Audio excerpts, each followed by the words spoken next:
What is going on, everybody? It is Dylan with Astrodfs bringing you a new video.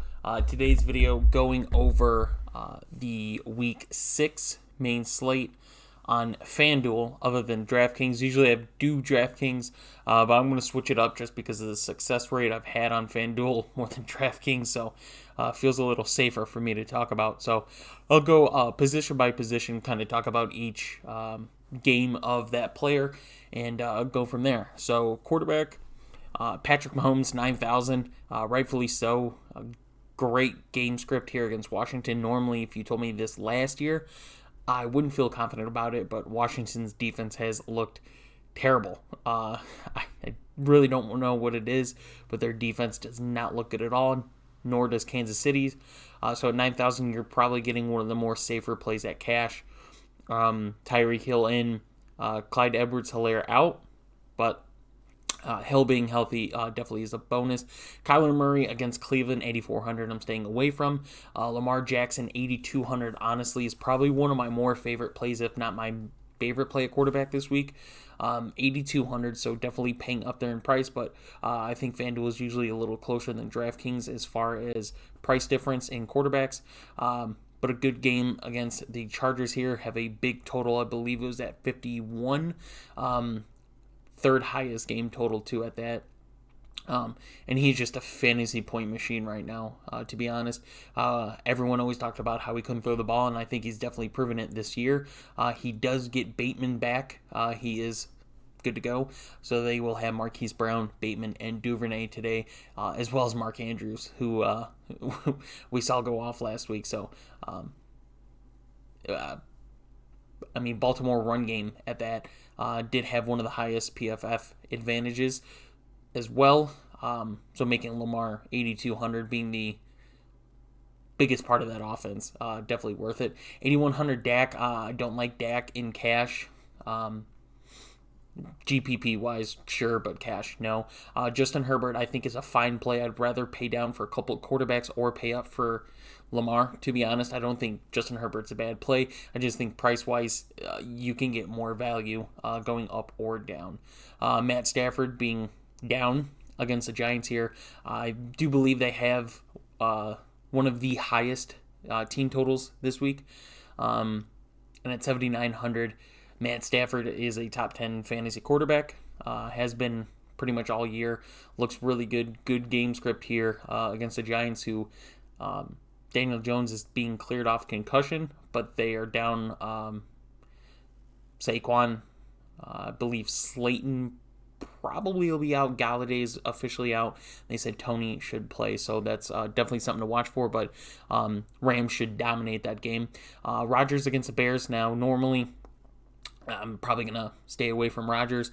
Devontae Adams is still a good play to me. I don't think there's anybody besides Jalen Johnson, and I don't think even Jalen Johnson can really slow down Devontae Adams or do much to him. But Devontae Adams being the only one that I like on the Green Bay side. Staying away from Aaron Rodgers, there's more value down here. If you look at Joe Burrow, 7,400, and Taylor Heinecke, 7,300. These are two guys that I really do like in cash. Joe Burrow seems like a really safe cash play to me. His price is mid, which is something that you love to see, and a guy that usually gets you about 20 fantasy points or more, and a very good game script here for Cincinnati. And there, you get T. Higgins back. Fully healthy, or not fully healthy, but I'd say pretty close to it. Taylor Heinecke against Kansas City, we talked about how it's the highest game total on the week, or one of them, but for the main slate, it's the highest, I believe. And to go against Patrick Mahomes and that offense, they're going to have to put up points. We saw Taylor Heinecke, and I'll continue to say it, he reminds me of Jalen Hurts last year.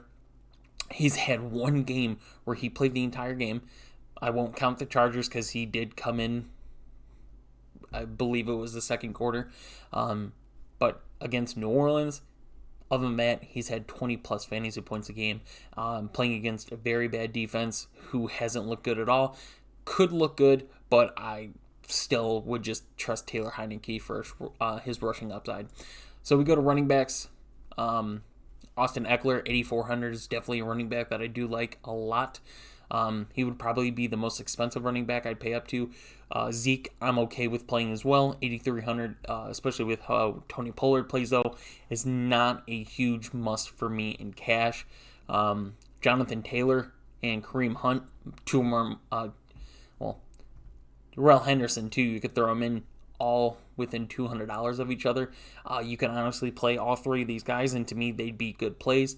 All of them have very good game scripts, are going to handle a lot of the run game for their teams, and their teams are favorited. So Taylor and Henderson have big point favorites.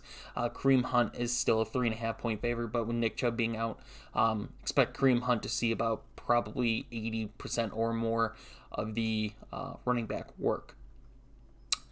We go down to Cuba Hubbard at 6,900, although I do like his price, and if you had to pay down, if you couldn't for some reason afford one of those guys, Cuba Hubbard, 6,900.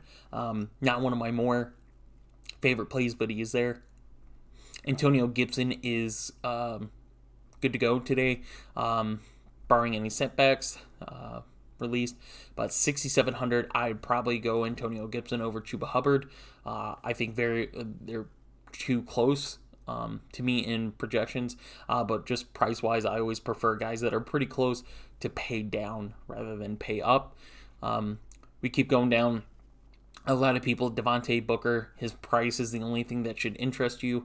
Very good Rams defense and rush defense at that.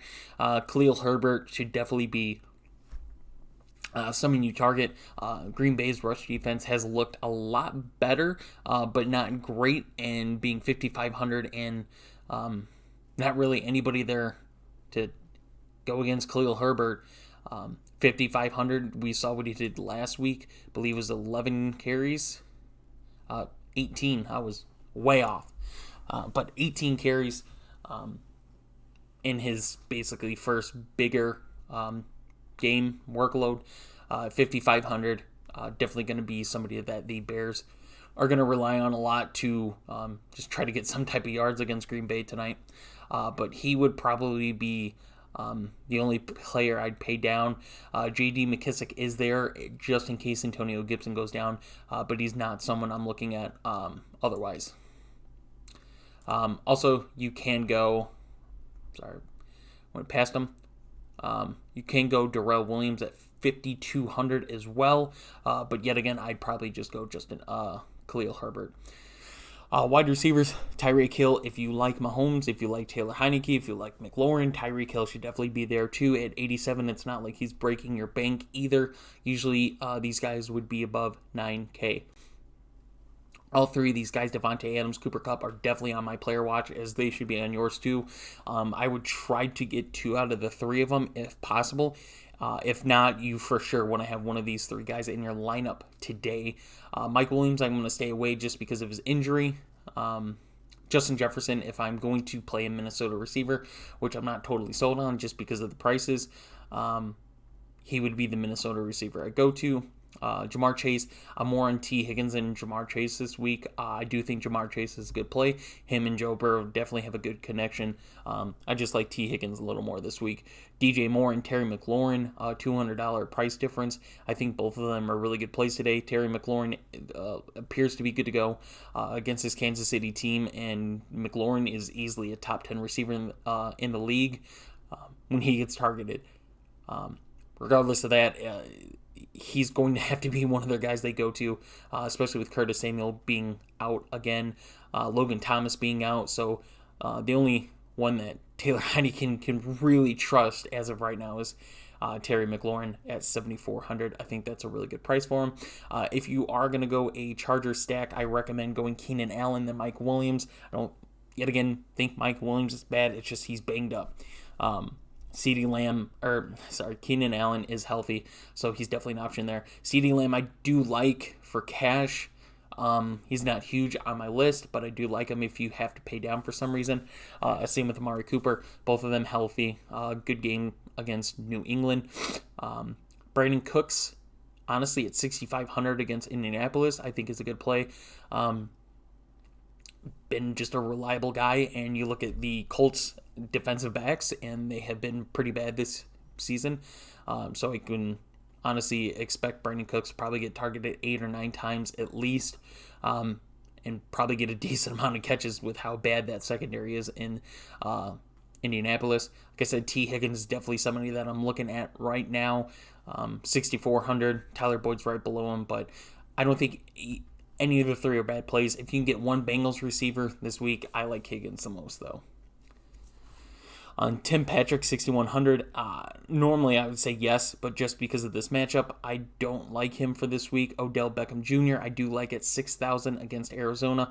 I think he is probably going to get relied on a little more with how banged up Kareem Hunt is, even though they're going to give Kareem Hunt the ball. But if Arizona continues to do what they do, even though they're going to be without their head coach, and Kyler Murray's a little banged up, if Arizona is able to move the ball and score, Odell will probably be one of the guys to look for on the Cleveland side of receivers.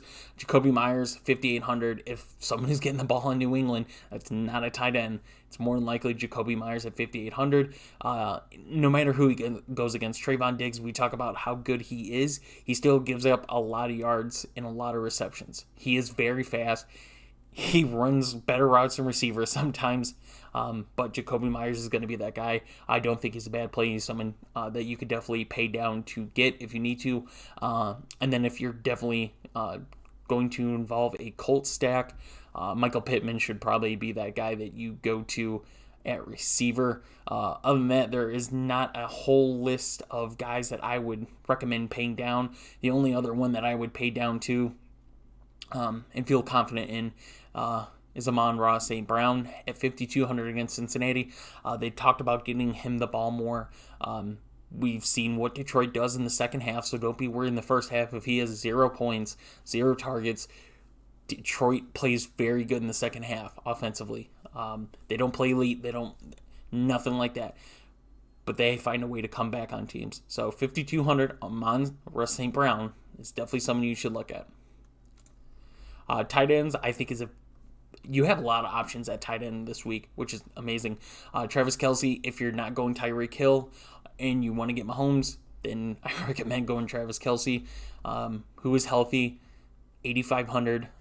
That team just flies on Tyreek Hill and Travis Kelsey. So if you're not fully confident in Tyreek Hill because of the minor injury, Travis Kelsey is definitely an option. I think Darren Waller at 7,000. If you're not going Kelsey and you want to spend up at a tight end, Darren Waller is a great option here against Denver. Denver does play really good against the defense, but I think the Raiders are going to go back to relying on Darren Waller to get those 10-plus targets and be their best pass catcher on that team. Dalton Schultz, I don't love for cash. Mark Andrews, I do like a lot for cash at 6,300. I think he's a good pay down. Same as Noah Fant, 5,800. Got a good game against Vegas. We've seen what they've done against tight ends, and it's not pretty, so Noah Fant's definitely an option there. Tyler Higby should definitely be on your watch as well at 5,500 against the Giants. He's not one of their more need-to-go-to guys, but he's definitely an option with how many talented receivers there are on that team, and Darrell Henderson having a very good game script. Tyler Higby at 5,500, someone I pay for. Same as Jared Cook against Baltimore. We've seen what Jared Cook does against pretty high-scoring games, and he's involved. Ricky Seals-Jones is probably one of my more favorite plays at tight end. I think his price at 5,000 is perfect, and got a good game script. He's one of Washington's now most targeted red zone options, and at 5,000, that's kind of what you want, and we hope to see it again this week as well, and that's pretty much it, guys. So I'm not going to go over defenses. I always recommend getting a defense under 4,000. If a defense scores 20 points for some reason, then so be it. You want to more rely on a guy that can score 20 points than hoping a defense scores 20 points. So, if you want to pay up for the Rams, go ahead. If you want to pay up for Denver, if you want to pay up for Green Bay, go ahead. I would just honestly recommend the Bears at 3,500. It's not biased. They're way too cheap. They put up good fantasy points. It's a low total game most sacks in the league. 3,500 Bears is probably the safest play. So hope you guys did enjoy. If you guys did make it this far, I will have the link for our Discord down in the description down below, so you guys can go check that out. We give out DFS plays as well as bets for every Sunday, Monday, and Thursday. So if you guys are interested in that, check it out. It's a very cheap package. And then you could do it for a week, a month, or the entire season. So definitely check that out, guys. And as always, I will see you in the next video.